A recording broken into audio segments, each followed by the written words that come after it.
back at back at the Mitla Pass with sands of war. Um, in the Israeli player turn, they tried to drop some. They dropped some mortars on these concealed Egyptians, pinning the Egyptian light infantry unit here.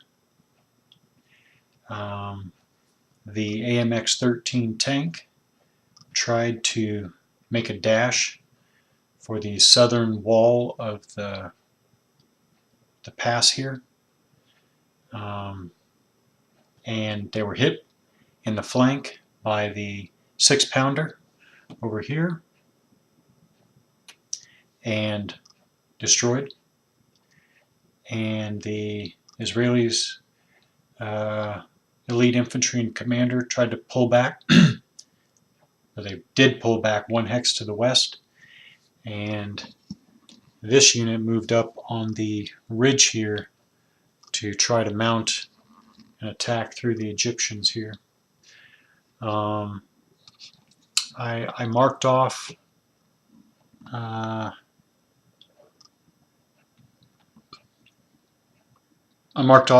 HE salvo for the mortar there. Yeah, I marked off a HE salvo there on the track sheet. I also double checked that these bunkers, a bunker like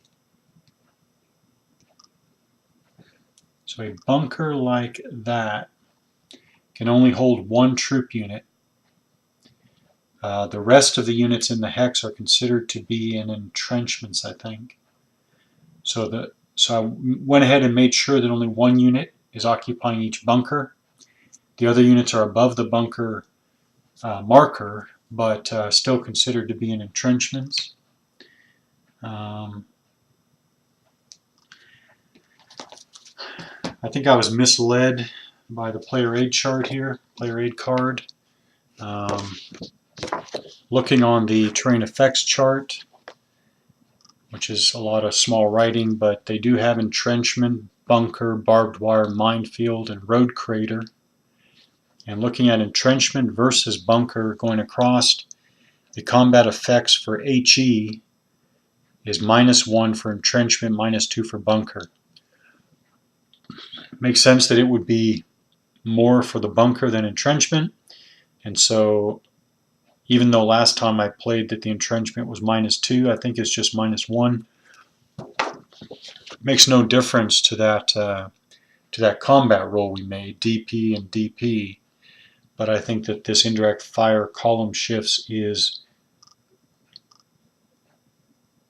misleading or even incorrect. I don't know. Attack versus troops in entrenchment, -2, which just doesn't seem to fit at all with what is on the terrain effects chart. So for now, I'll go with the -1 for entrenchment, -2 for bunker that's shown on the terrain effects chart for combat effects. Combat effects, HE. Yeah. For now, I'll go with that.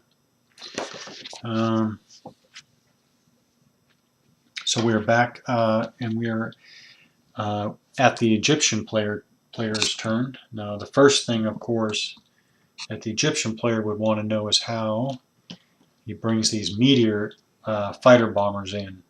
How does he bring the fighter bombers in to try to hit these Israeli units, possibly these ones coming across the ridge there, or whatever. So fighter bombers.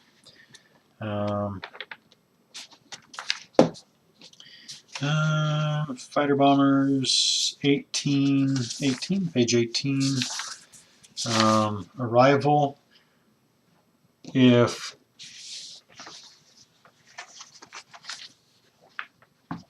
okay. Let's start at the very beginning. Fighter bombers counters have a ground attack side and an air superiority side. Now, the Israelis don't have air, so obviously we want to use the ground attack side. So which side is, okay, that's, I think, this one. Okay, so whenever a fighter bomber is used in the game, the owning player must choose which ordnance load to use, and thus which side of the counter is used throughout the scenario. So both meteors will come in on their bombing side, they're not needing to use their air superiority side for this scenario. So I've made that decision. Command control, they're always in command control. Arrival. If one or more fighter bombers are included in a scenario, roll a die at the beginning of each turn.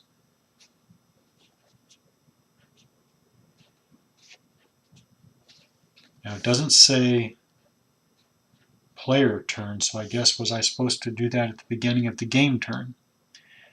Beginning of each turn. On a roll of 1 or 2, well, let's roll. And roll a 6 for one, and a 7 for the other. Rolled a 6 and a 7, so they're not coming in this turn anyways, but on a roll of 1 or 2, the fighter bomber arrives, beginning its movement in any hex on any map edge. On any other roll, it does not arrive. Separate rolls made for each fighter bomber counter and helicopter company. During the movement phase, a fighter bomber begins a player turn on any hex on any map edge and moves along a straight hex row. During the movement phase, begins the player turn on any day. Fighter bombers attack during their movement. So, no, I guess you would roll. Okay, I'm going to guess for now that I would roll now at the start of the Egyptian player turn, not the game turn as a whole. Okay, so they did not arrive anyways, but we checked. Now we go to command control. The Egyptians have just one leader. I think he's right here, commander. There he is. So, what is he going to, this will be important, I think.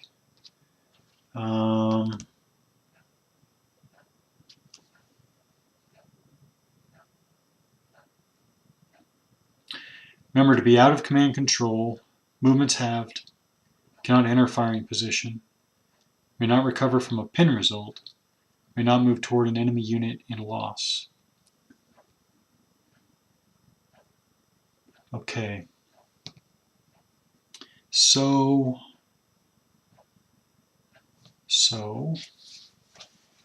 what? I guess he would just do a lead command for all of the units on his side. I'm going to do that. Well, there is only one, so I'll just place it behind him since there is only one commander.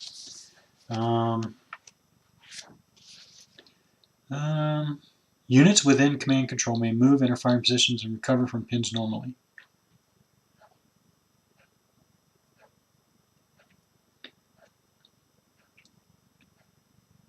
So it sounds like they fire normally, and it doesn't say that they cannot conduct reaction fire. So that's that. So that's command control.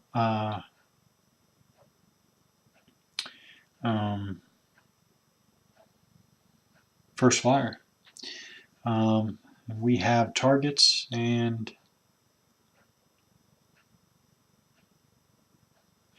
so now can the machine gun?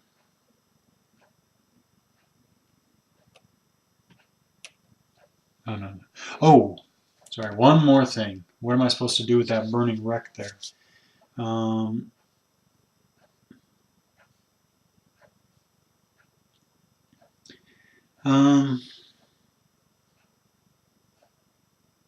Each players may wish to roll randomly for each burning wreck on the map at the end of each player turn.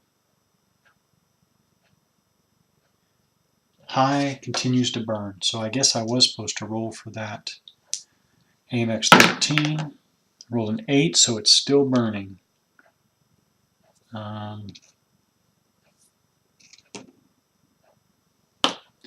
So because it's still burning, it's blocking visibility. Um,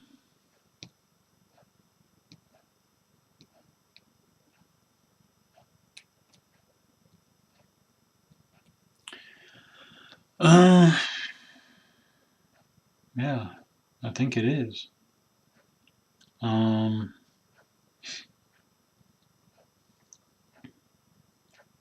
Partial light brown.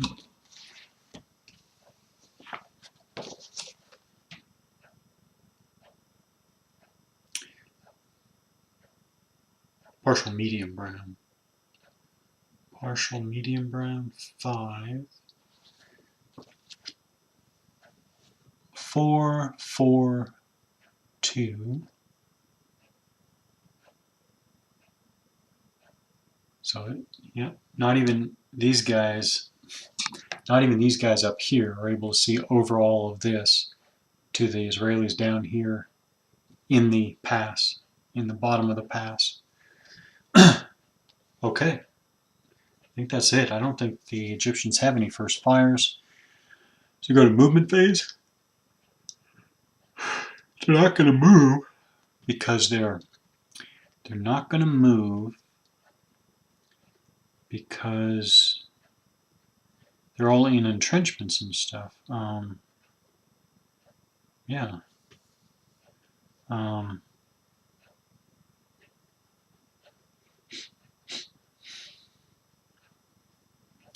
Yeah. Can they get back into firing position?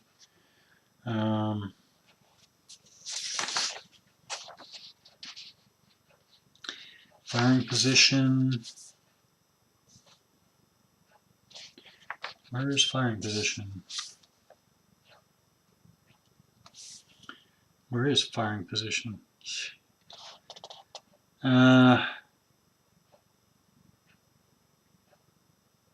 Where?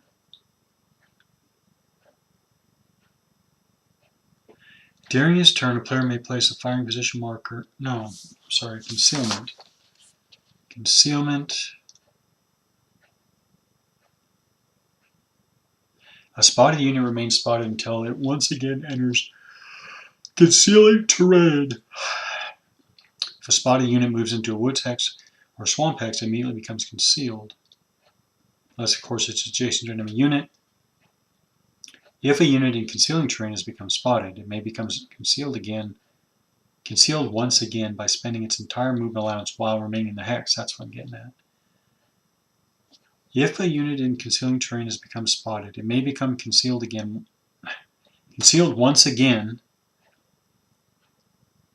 by spending its entire movement allowance while remaining in the hex. So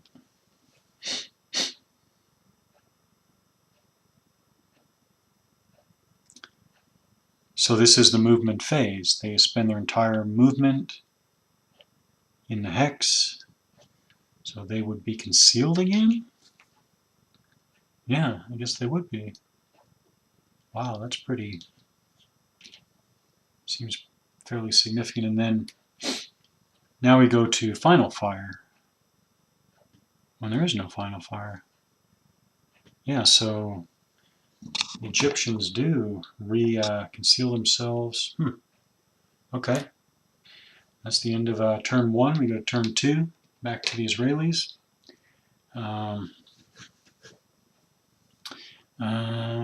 Anything before the command phase, I can't think of it.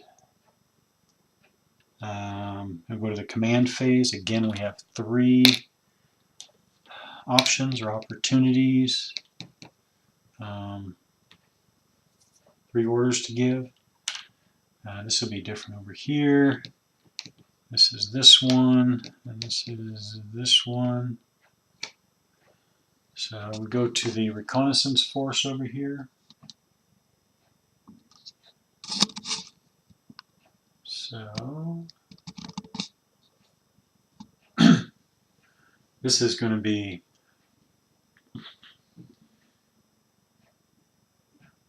so let's do the transmit order. Transmit order.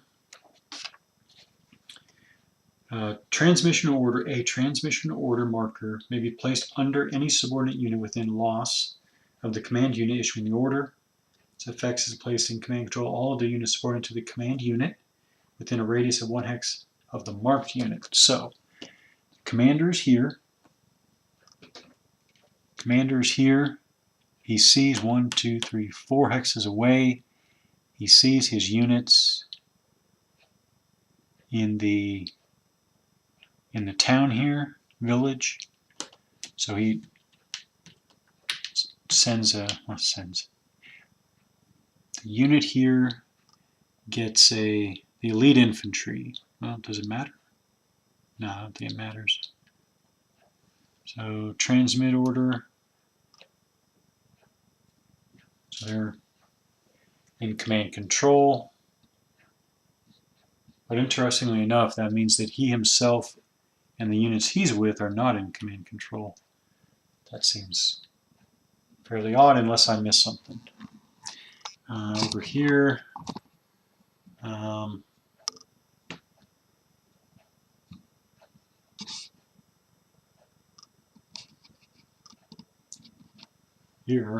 again, he orders himself.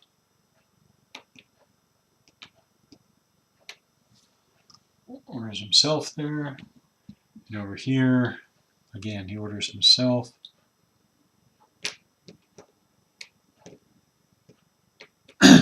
Now we go to Israeli first fire.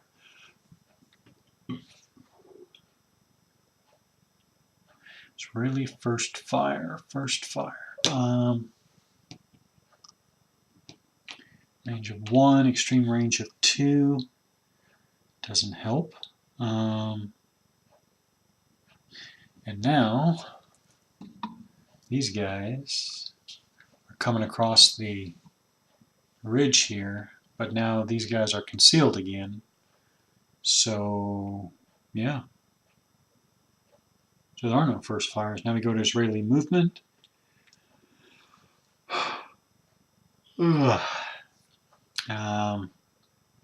Israeli movement. Well, first of all, before I forget, these guys will not be moving, so they will get firing position marker. Before I forget, these guys are not going to move, at least not for now. The mortar is staying put to fire, and security is with the mortar to protect it. So he was reasonable. Here, man, I do not know. What does the commander and the elite infantry out here in the open do?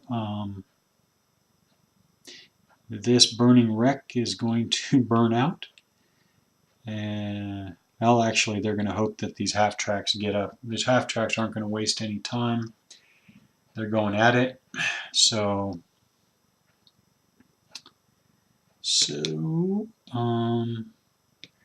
they're just looking forward, basically, where to dismount.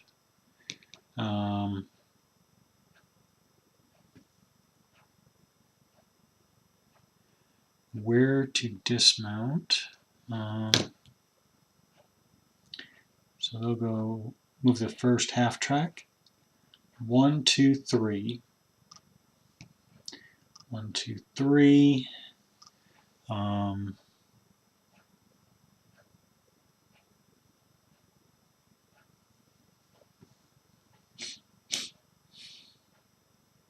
I don't think the 6-pounder. I don't think the 6-pounder over here can see over all this to the half track that moved. Half track's only at level 3. Yeah, I don't think so. But can these guys just open fire defensively?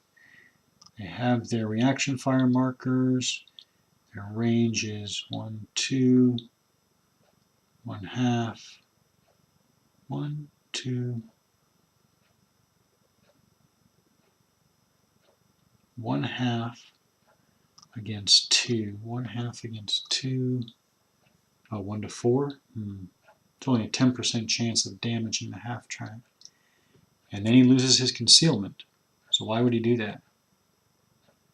Let's experiment with not opening fire and holding our fire in order to keep concealment for as long as possible. Let's do that. So the half track has moved 3 points up. He has, a lot of movement point remaining. So the infantry dismount.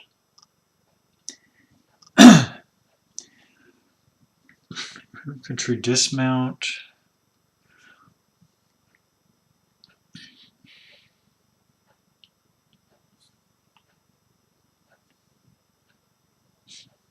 Well, let's just do the same with the next two. Next two drive up and dismount.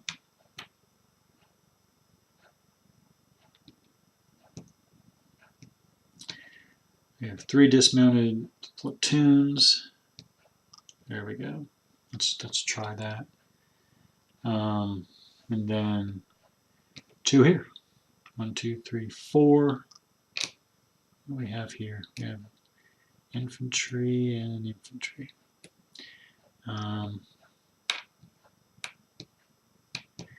Egyptians are getting quite nervous, but Israeli infantry move up in their half tracks and dismount. We still have the commander. Go 1, 2, 3, 4. Actually, he'll keep his own security and he will stay back for now. We'll see how this develops.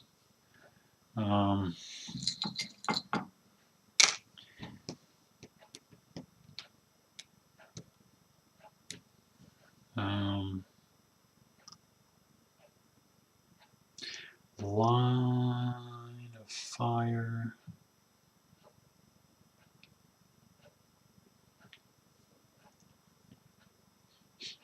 Yeah. Now the commander can get out of the way. I think he can safely go 1, 2.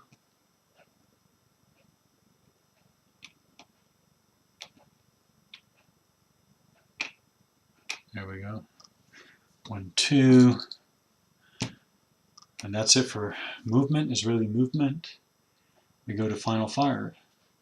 Final fire. Okay, just want to review one more time. One more time, artillery. Make sure I'm not missing anything. Artillery. Fire mission. Artillery against fire mission. Fire missions are conducted during the final fire phase of the player's turn. Each artillery unit available may shoot 1 fire mission per turn. Each mission must be targeted at a specific hex. Oh.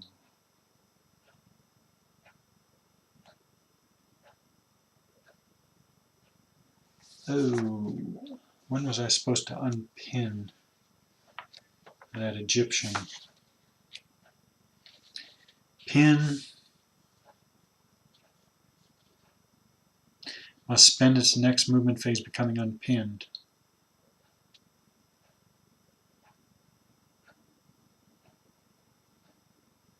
Okay, so he was supposed to be unpinned. Oh, it's so easy to forget it in this game.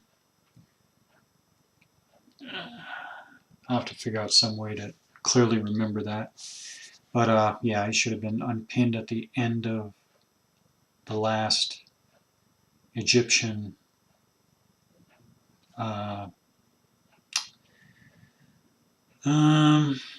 movement phase. Yeah. Yeah. All right, so, all right, back to fire mission. So what can the medium, so what can he really do? He can do, he can only pin. He can only pin these units because they're in all this defensive stuff. So maybe I'll just wait a turn, save that HE ammo for when I push the Egyptians out of their defensive works. Or, or, oh no. Wait a minute.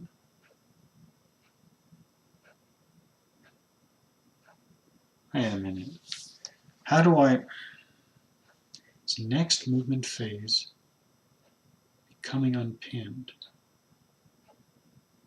So how do I...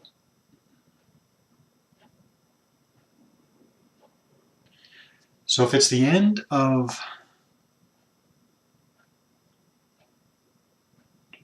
fire missions are conducted in the final fire phase of a player's turn. So if Israeli mortar fire is fired on the final fire phase,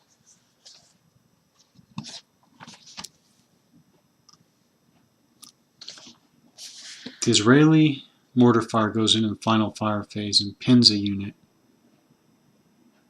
It spends its next movement phase becoming unpinned, which means that it never helps Israeli fire and movement.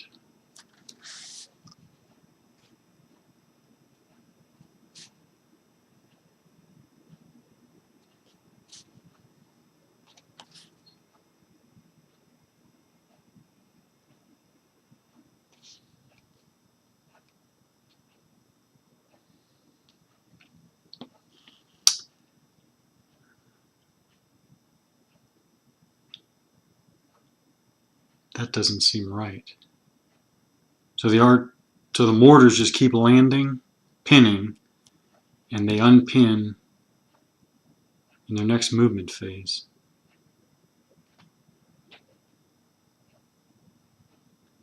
That doesn't seem right.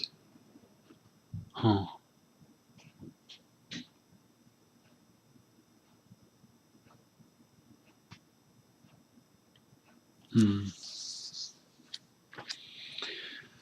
Oh, my. Alright, well, in any case, they'll just hold off on mortar fire until I can straighten that out. Where was I? Israeli final fire. I don't see any. So, I think these come off.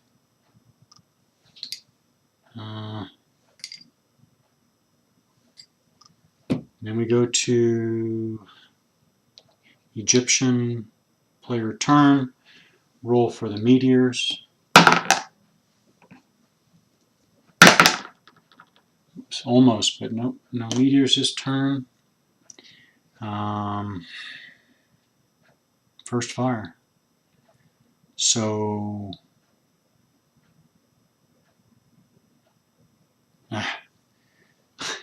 Israelis are supposed to roll for the burning wreck. Still burns on.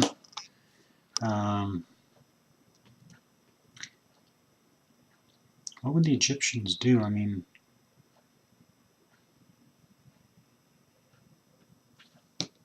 they're in firing position, so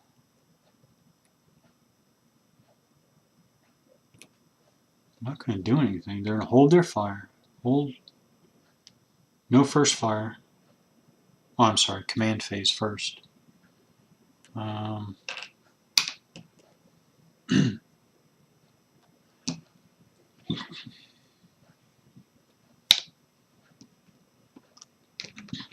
Okay, Egyptians aren't going to move, so that doesn't matter for giving an order. Everybody's in firing position, that doesn't matter. Nobody needs to recover from a pin result. They may not move toward an enemy unit and lost. They're not moving, so it doesn't really matter. So, it doesn't really matter.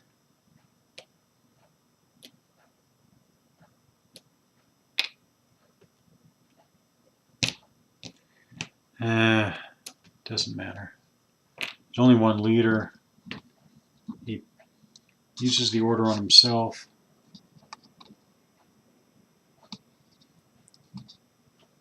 Right here, commander, order.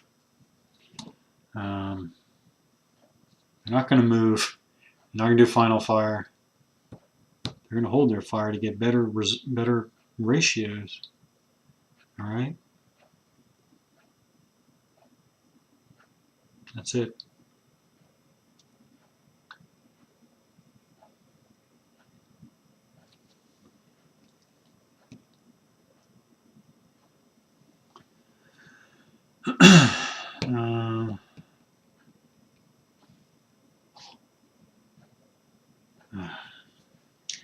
Third turn? Israeli player turn? Huh. Command control?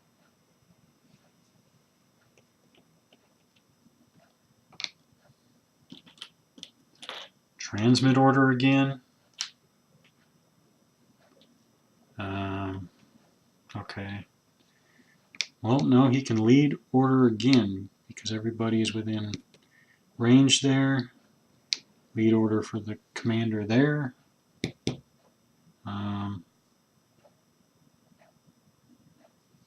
Okay. Israeli first fire. Okay. At least first fire. I'm going to use these. There we go. We're going to use these half tracks at least to fire away. Try to do something against the Egyptians, but they're concealed though. Never mind. All right. All right.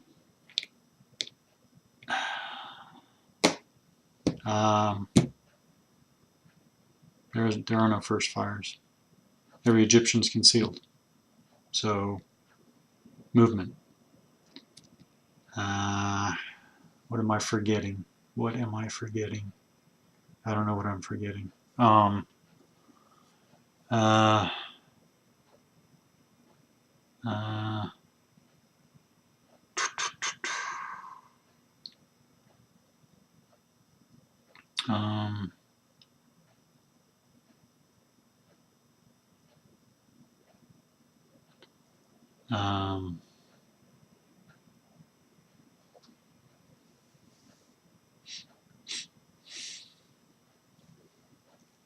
Yeah, I don't know about this, but I don't know about this at all. So he moves there. Any stupid suicidal draw fire movement. They automatically lose their concealment because they're adjacent to an enemy unit.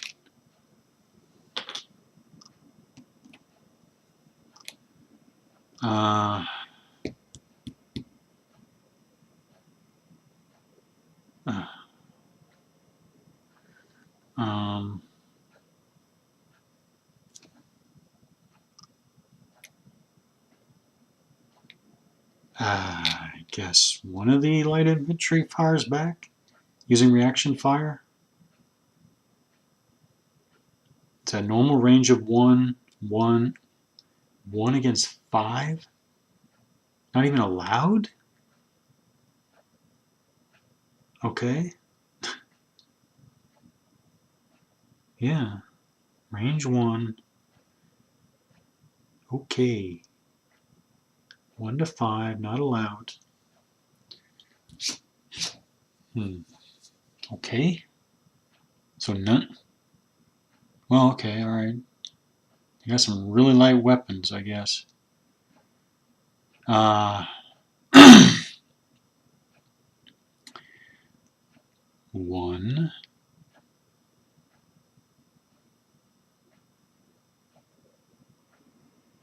So if they have the range, why are they gonna push themselves? I don't know why they would push themselves. So the infantry force goes this way. These are all light infantry. The half tracks are going to go 1, 2, 3, 4, or 3. 1, 2, 3.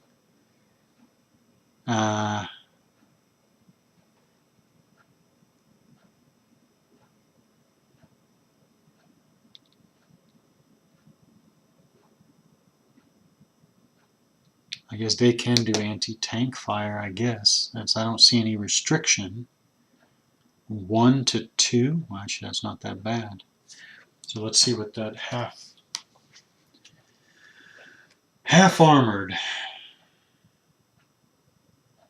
What does that mean? I don't know what that means.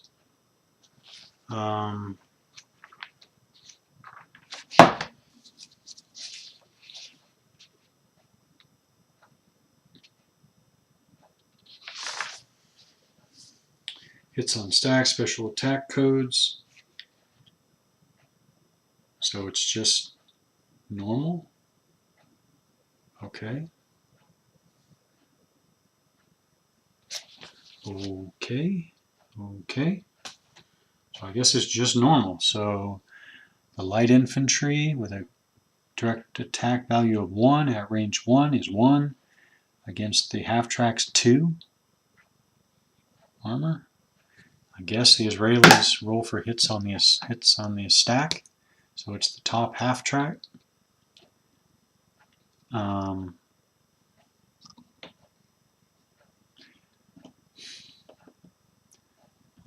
Yeah, okay. So 1 to 2. Yep, he rolls a 1. So he damages the top half-track. So we flip the half-track over. He's permanently damaged.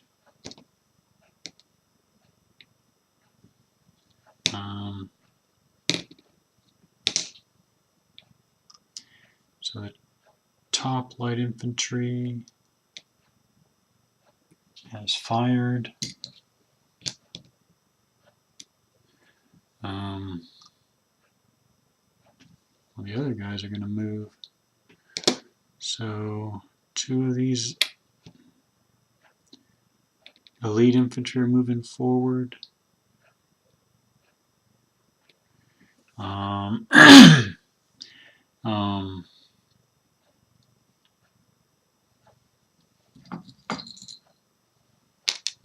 It all moved. Moved.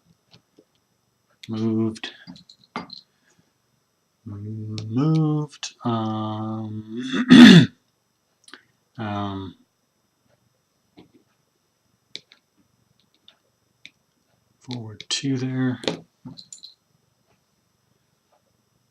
Okay.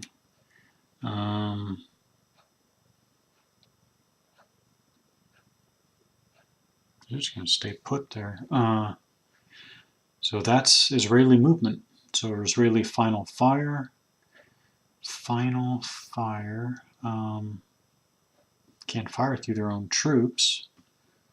We can fire the mortar again. I guess I can drop the mortar on.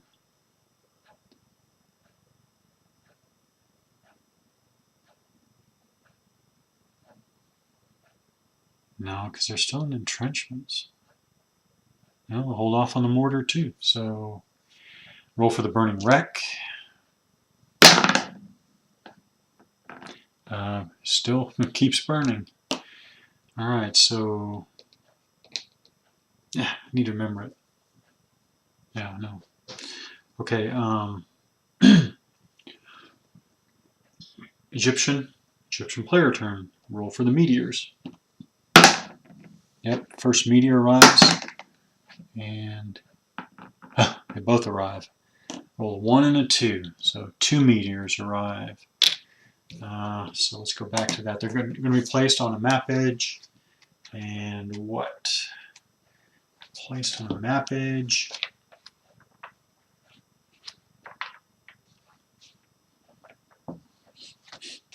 Fighter bombers, arrival. They rolled a 1 or a 2.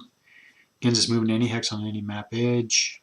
All right, so they're going to try. Okay, so where they really want to get something good. But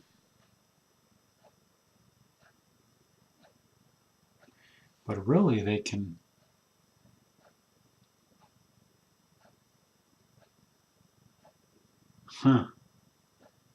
They are going to try. No, that doesn't work. All right, so I'm looking at the Israeli mortars. Israeli mortar is in a town. So for the fighter bomber, I assume that you're going to add the defensive value of the town. The meteors only have a bombing value of 1. Make sure that's correct. Yes, meteors only have a bomb factor of 1. right there. I have a bomb factor of 1. So they're not going to do anything to these mortars. Oh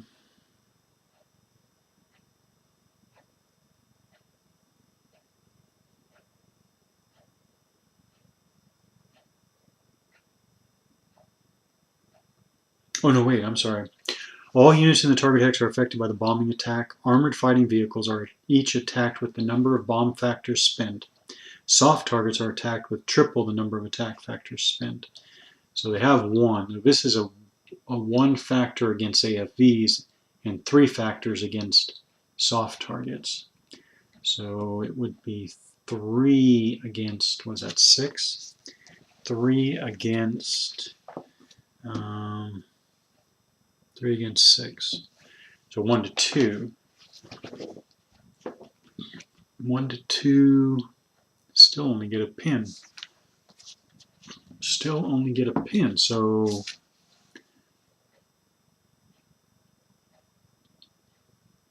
they want to go against. Alright, so I guess that the meteors are going to try to get this line. They're going to try to attack, you know, bomb, not strafe, bomb right across the infantry that have approached the Egyptian line here. They're going to try to bomb them, which looks like it's still only possibility for pins, but if they can pin enough of these infantry, then the infantry adjacent fire in final fire get a double pin and kill the elite infantry. I guess that's how this is supposed to work. So movement during the movement phase. Okay, so I'll come back to this for the movement phase. Are there first fires? Are there first fires?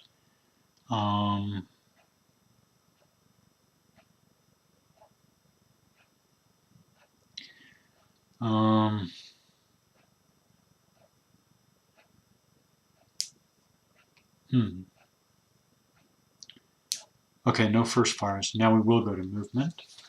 During the movement phase, a fighter bomber begins player turn on any hex on any map edge and moves along a straight hex row flight path from that hex until it leaves the map, and is then assumed to circle around and begin another pass. Fighter bombers attack during their movement. They spot ground units in the same manner as do other units, except that they never see concealed units. Units in concealing terrain must already have been spotted by friendly ground units in order for fighter bombers to attack them. Attacks. Ugh. Strafing, bombing. We're conducting a bombing run. Oh, there we go. It's 3 times the attack factors against soft targets.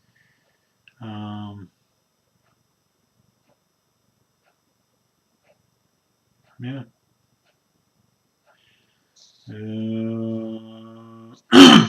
Yeah. So let's do those first. I guess it's like this. Fighter bomber and fighter bomber. So we'll go in order here. Got 2, the infantry. The elite infantry have a defensive factor of 5. The meter has a bomb factor of 1, triple because it's a soft target to 3. 3 to 5 is 1 to 2. Yes. 5 is 1 to 2, and it attacks once each of those elite infantry. So we have a 10 for no effect, and the bottom unit, 8 for no effect. The next meteor is the same values, 2 Israeli elite units. 1, okay, so the top one is pinned, and the bottom one 2, so they're both pinned.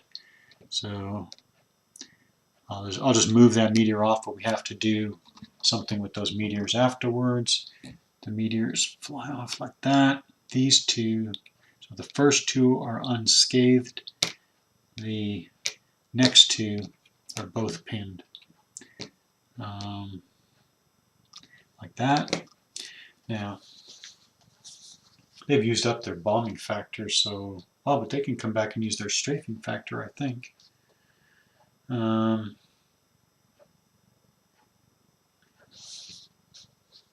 A fighter bomber can make a total of 3 ground attack runs before it has to leave the map. 1 per game turn. Up to 2 of the runs may be strafing runs, and the remainder may be bombing runs. Okay, so they can come around and try to strafe again if they get back on the map. Okay, so they're not done for the Egyptian side. Collective ground fire. If a fighter bomber passes within weapons range of any enemy units at any time during the turn, the aircraft may be driven off by ground fire at the end of the turn. This represents small arms and machine gun fire and is referred to as collective ground fire. Fighter bomber subject to collective ground fire is driven off on a roll of 1 or 2. So I get to roll for each of them. The Israelis are trying to drive them off. Oh, 2. The first one is actually driven off. And 9. Okay, so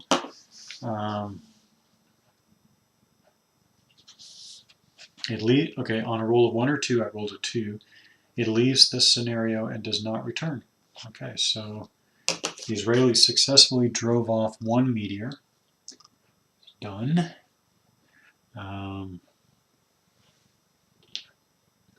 But the other one is available to come back again and strafe. Pin. This was final fire. I'm sorry, this is movement. The Egyptians are not going to move. Now they're going to do final fire. Now they're going to try to take advantage of these pinned units. So now we have a light infantry. But they still do not have enough firepower, so they would still have to move into the hex, which we're actually going to do. That makes no sense to not try to take advantage of that. So back up. In the movement phase, the light infantry leaves their entrenchments, which, by the way, I don't even know if entrenchments are permanent, but I'll leave the marker there, assume that they are. Light infantry is going to move into the hex with the pinned Israelis. They lose their firing position marker, that's for sure. They move in, and right now there is no...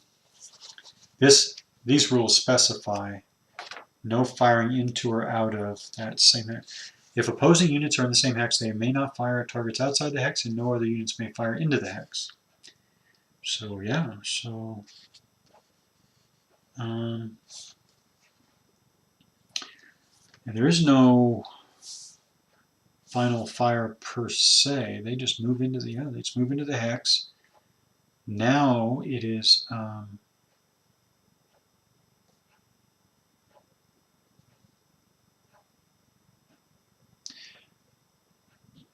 okay, here's the example. So they moved into the hex with the pinned Israelis.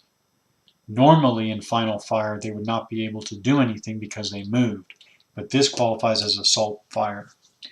Anytime that an infantry unit ends its turn in a hex containing an enemy unit, it may fire in the final fire phase even if it moved and or fired in the first fire phase. This is called assault fire and represents the higher volume of infantry that infantry generates when at very close quarters with the enemy. Exception, troops riding in vehicles. So there we go. So now they get to do that same hex attack. So now we can take a look at this.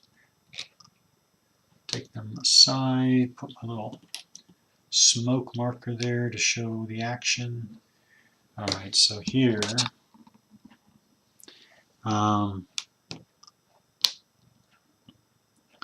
and I think same hex combat seems to be an exception to the random target determination. So I guess not that it makes any difference here because both Israeli units are pinned elite infantry, but the light infantry can attack the unit they want to. Now they're at close range because it's range 0. Now they double to gun attack factor of 2. Again, Wow, the pin value is still 5, so it's 2 to 5, which is still 1 to 3. You still want to get a 30% chance of getting that second pin. So a lot rides on this roll. And it is, oh, a 9. So they are unsuccessful. Wow.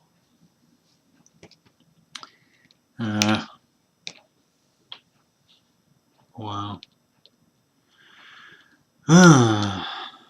So that's that actually. Now they can Final Fire. They can still try to take out this damaged half track though.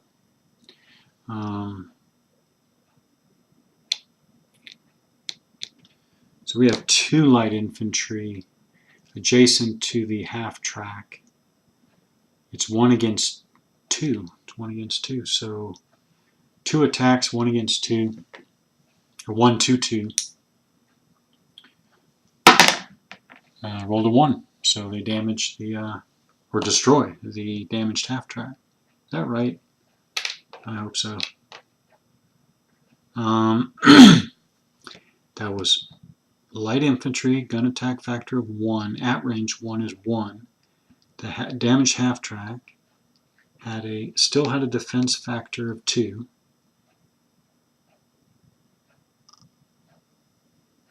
Still had a defense factor of 2.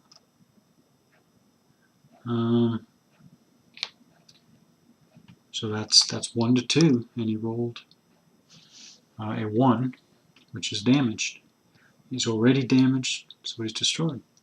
I think that's right.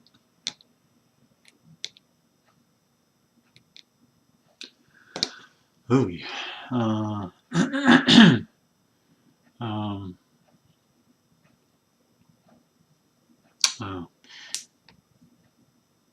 The only benefit I can see for the Egyptians that the Israelis are pinned here.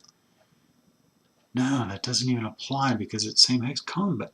It's assault fire. Never mind. All right. So, that was Egyptian Final Fire. Yeah. We did the air power, the fighter bombers. I think that's the end of the turn. So that's the end of turn 3. So we go to the Israeli player turn of game turn 4.